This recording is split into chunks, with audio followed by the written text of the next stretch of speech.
bienvenue sur cette vidéo de la série Profession Professeur, la série qui décrypte l'actualité du métier, mais pas que.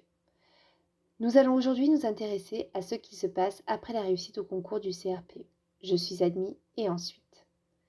Que vous ayez réussi le concours ou que vous comptiez le passer l'année prochaine, cette vidéo est faite pour vous, car elle va vous permettre de faire le point sur les premières démarches à effectuer après les résultats. Tout d'abord en ce qui concerne les formalités. Vous allez recevoir rapidement un message de votre académie qui va vous indiquer les démarches à accomplir afin de constituer votre dossier administratif et financier. Vous devriez également connaître votre école d'affectation. Mais que faire alors?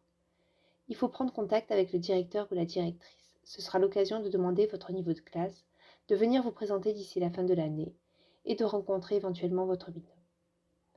Il faut également accomplir les démarches d'inscription auprès de l'INSPE, afin de vous former au métier des professeurs des écoles à travers le diplôme MEF2. Vous y serez ainsi à mi-temps, tandis que l'autre mi-temps se déroulera en classe devant les élèves. Certains ISP proposent des journées de préparation par cycle, afin de mieux appréhender la rentrée scolaire. Avec votre binôme, vous allez pouvoir échanger sur de nombreux points, notamment la répartition des matières, le système de gestion de comportement. La communication doit se faire le plus sereinement possible. Pour cela, le mail est important, mais vous pouvez également instaurer un cahier de communication qui restera en classe. Lors de la visite de votre future école, plusieurs points importants sont à noter. En ce qui concerne votre classe, voici quelques éléments que vous pouvez relever. Le mobilier de la classe et son organisation. Il s'agit des tables. Sont-elles collectives, individuelles, modulables, disposées en frontal, en îlot? Le matériel de la classe ensuite. Alors, pour l'élémentaire, il s'agit des cahiers et manuels pédagogiques.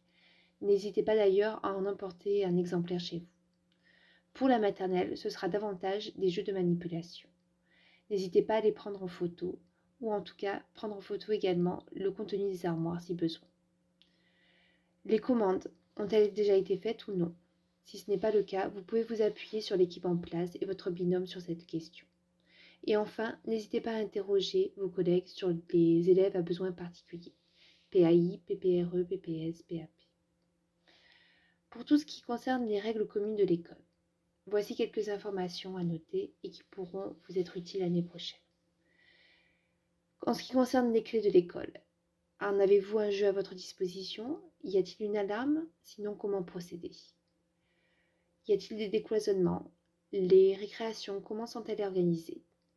Quels sont les lieux communs dont vous pouvez disposer? La BCD, la salle informatique, la salle de motricité. En ce qui concerne le sport, quels sont les équipements sportifs que vous pouvez avoir et y a-t-il un planning établi? Le règlement intérieur peut être important à noter afin de pouvoir connaître quels sont les interdits en classe ou dans la cour de récréation. Les modalités d'entrée et de sortie des élèves, enfin.